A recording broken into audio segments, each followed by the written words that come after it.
ফার্স্টে অঙ্কিতাকে দিয়ে স্টার্ট করি। সিন্স এখন ChatGPT আমরা এভরিডে ইউজ করি। সো ও যেভাবে বেসিকস গুলা শিখালো যে প্রম্পট লিখলে যেভাবে আমরা প্রম্পট লিখবো, যত এফিশিয়েন্টলি লিখতে পারবো আমরা তত এফিশিয়েন্ট অ্যান্সার্স পাবো। আর অলসো আমি জানতাম না যে ChatGPT 2021 এর পর থেকে আম আপডেটেড দিয়ে নাই মোস্ট প্রবাবলি। সো অনেক নতুন জিনিস শিখলাম। But যেটা আলিফ বলল about Ankita's slides, that's also something that I would like to mention again. That was the only thing that I did not like, which is slides গুলো আরেকটু interactive হতে পারতো। আরেকটু probably visuals যদি slides এর মধ্যে থাকতো, that would have been better. And I don't personally like too many texts on a slide. So that's the only thing negative about her presentation. And now coming to Alif, since আমি অনেক avid Notion user ছিলাম, এখন একটু কম use করি। Whatever he covered was good enough.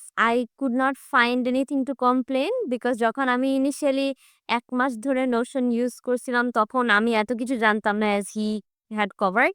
So ওরটা আমার কাছে অনেক ভালো লাগছে। So yeah, that's it from me. Notion আমি প্রায় ২ বছরের মতো ব্যবহার করছি। যতটা সময় অনলাইনে ছিল। মানে আমার ৪ সেমিস্টার অনলাইনে কাটছে। তো ২ বছরে আমি নোশন এক্সটেন্সিভলি ব্যবহার করছি। সো তাই আমার মনে হয়েছে যে ভাইয়া যা দিছে সেটা ওকে, এটা ইন্ট্রোডাক্টরি লেভেলে ঠিক আছে। এটা ওখানে কমপ্লেইন করার মতো কিছু নাই। অ্যান্ড ইয়েস, সবাই যেভাবে বললেন খুবই এনগেজিং ছিল। তো এখানে আমার বিশেষ কিছু একটা বলার মতো কিছু নাই। He is okay. He is good. First of all আপু আমার মতো, আমিও যে সময় একটু শুরু দিয়ে টেনসড হয়ে গেছিলাম আমার প্রেজেন্টেশনের সময়। আপুর স্লাইডস এর সময় হয়তো আপু একটু টেনসড আপ হয়ে গেছিল। So I can relate to that. Um তো ওভারঅল টেক্সট নিয়ে আমার বিশেষ কিছু বলার নাই। কারণ আমি তো টেক্সট টাইপের প্রেজেন্টেশন অনেক বেশি অভ্যস্ত। বাট আপুর কাছে যেহেতু ChatGPT ছিল, তো একটা আলাদা একটা ইন ইয়া ছিল মানে অনন্ত আবদার যে স্পেসিফিক প্রম্পট, খুবই স্পেসিফিক প্রম্পট কিভাবে দিতে হয় এটা নিয়ে যদি এক এক এক ১-২ মিনিট কথা বলতেন ওটা ভালো হইতো। কারণ বেশিরভাগ মানুষ আছে যারা কিনা ChatGPT র কারেক্ট স্পেসিফিক প্রম্পট ব্যবহার করতে জানে না। উনার নিজস্ব ব্যাকগ্রাউন্ড, উনি সিএসই ছাত্রী বলছে। সিএসই ব্যাকগ্রাউন্ডেরও যদি টপিক নিয়ে যদি একটু স্পেসিফিক প্রম্পট কিভাবে ক্রিয়েট করতে হয় এটা নিয়ে যদি ১ মিনিট কথা বলতেন আরো বেটার হতো। অ্যান্ড ইয়েস অলসো আর কিছু বিশেষ কিছু বলার নাই। আর হ্যাঁ, ওটাই। খামারি বানাইতে গেলেও স্পেসিফিক, আরো স্পেসিফিক কিভাবে হওয়া যায়, কারণ এটা নিয়ে একটু বললেও বেটার হইতো। আর কিছু, দ্যাটস অল। প্রেজেন্টেশন আমার অনেক বেশি ভালো লেগেছে। টিল নাও আই গেস আমি যতগুলো প্রেজেন্টেশন দেখেছি ইট ওয়াজ the most introductory one. আমি একদম ফ্র্যাঙ্কলি বললাম অ্যান্ড অ্যাজ ভাইয়া অনেক এক্সাম্পল দিয়ে দেখানোর চেষ্টা করেছেন লাইক টু ডু লিস্ট বা ডেটাবেস যেটা ভাইয়া দেখিয়েছিলেন। সো মোটামুটি নোশনের একটা বেসিক আইডিয়া যাদের নেই বা যেমন আমি নোশন ইউজ করেছি অনেক বেশি না বাট অত বেশি আইডিয়া আমার নেই নোশন নিয়ে। সো মোটামুটি আমি অনেক কিছু নিয়ে জানতে পারলাম সেক্ষেত্রে। And ভাইয়া অনেক কনফিডেন্টলি কথা বলেছিলেন যে I believe I lack in my case as আমি যে ব্যাকগ্রাউন্ড থেকে সিএসসি ব্যাকগ্রাউন্ডে আমার অত বেশি প্রেজেন্টেশন দিতে হয় না। টিটিনাল আমি খুবই কম প্রেজেন্টেশন দিয়েছি আমার টিটিনাল ইউনিভার্সিটি লাইফে। So that is why maybe I was a bit nervous, maybe a bit more than a bit. So yeah, আমার কাছে ওভারঅল ভাইয়ার প্রেজেন্টেশন অনেক বেশি ইন্টারেক্টিভ লেগেছে। ভাইয়া মাঝখান দিয়ে অনেক শেয়ারও করেছেন সবাই শুনতে পাচ্ছে কিনা, সবাই বুঝতে পারছে কিনা।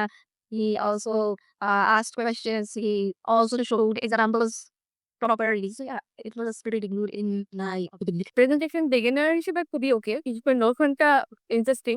আর ChatGPT যেইটা ওইটা আসলে অলমোস্ট সবাই বলে দিছে যে ChatGPT প্রেজেন্টেশনটায় সমস্যাটা কোথায় মনে হইছে। ওই যে অনেক টেক্সট ওয়ালা প্রেজেন্টেশন স্লাইড। এখন টিচাররা এটাতেই আমাদেরকে অভ্যস্ত করাইছে। কিন্তু তারপরেও আমি প্রেফার করি কম টেক্সট এবং হচ্ছে যে যতটা আরকি মুখে বলে বোঝানো বা এরকম ভাবে আরকি প্রেজেন্টেশনটা করা যায়। উপস্থাপন করা হয়। কারণ কি? যখন প্রেজেন্টেশন স্লাইডে অনেক বেশি টেক্সট থাকে তখন আমরা ওই যে টেক্সটটা পড়তে গিয়ে এদিকে কি বলতেছে যে বক্তা তার অনেক কিছু স্কিপ করে যায়। এটা আমার কাছে পার্সোনালি মনে হইছে। আমি নিজেই ২ দিকে একসাথে মনোযোগ দিতে পারি না। আমি হয় বক্তার দিকে মনোযোগ দেই, না হলে আমি স্লাইডের দিকে মনোযোগ। তো এইটাই একটাই জিনিস। তাছাড়া ChatGPT র অনেক ফিচার সম্পর্কে জানলাম যেগুলো আমার জানা ছিল না। আমি ChatGPT ইউজ করি। কিন্তু এই ফিচার গুলো যে আছে এটা আমি আসলে কখনো বোধহয় খুঁজতে যাই নাই। এটা ভাল লাগছে যে নতুন কিছু ইনফরমেশন পাইলাম। নোশনের প্রেজেন্টেশনও ভালো লাগছে। তখন আমি সামনে ইউজ করার চেষ্টা করব, ধরার চেষ্টা করব এটাতে। That's all.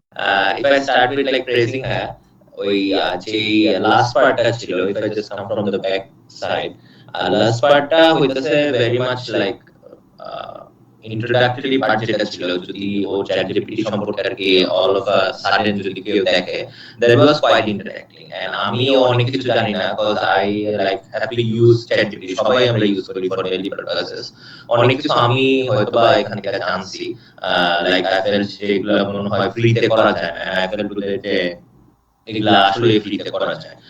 And যেই পার্টটা হইতেছে আমার একটু monotonous লাগছে, যেগুলা slides গুলা যদি পুরো পার্টটাই যদিও মানে আমি বলবো না the way I took, মানে ভাইয়া যেহেতু I felt যে it was your idea to completely go with the software, otherwise আমিও একটা এরকম monotonous PPT বানাইছিলাম, যেটা হলে আমাকেও মানুষ হয়তোবা এদিকে স্যান্ডেলের রিঅ্যাকশন থাকলে স্যান্ডেলের রিঅ্যাকশন দিত পিপিটি দেওয়ার টাইমে।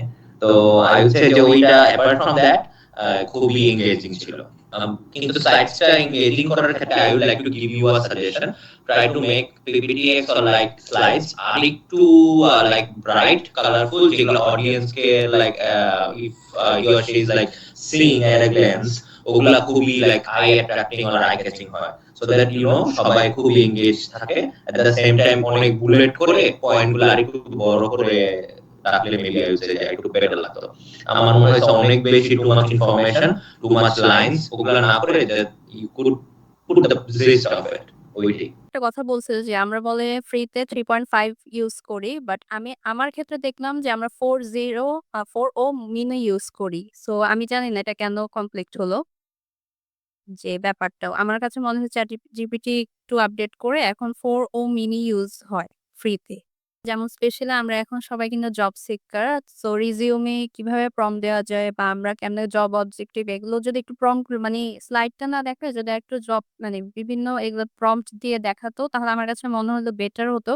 আর ভাইয়া নোশন হ্যাঁ, ওভারঅল ২ জনেরই প্রেজেন্টেশন ভালো হলো। তো আপুর এটা একটু ডিসঅ্যাডভান্টেজ হলো যে উনি একটু যদি আরেকটু ChatGPT টা দেখাতো লাইক ইনস্টেড অফ প্রেজেন্টেশন যেভাবে স্লাইড দেখানোর বদলে।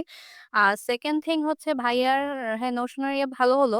আমার কাছে মনে হয় একটু যদি স্লো হতো লাইক হচ্ছে কথাবার্তার মধ্যে আরেকটু স্লো হতো ওটা একটু ভালো হতো। বাকি ওভারঅল উনি সবকিছু কভার আপ করার ট্রাই করেছে। এই দ্যাটস অল।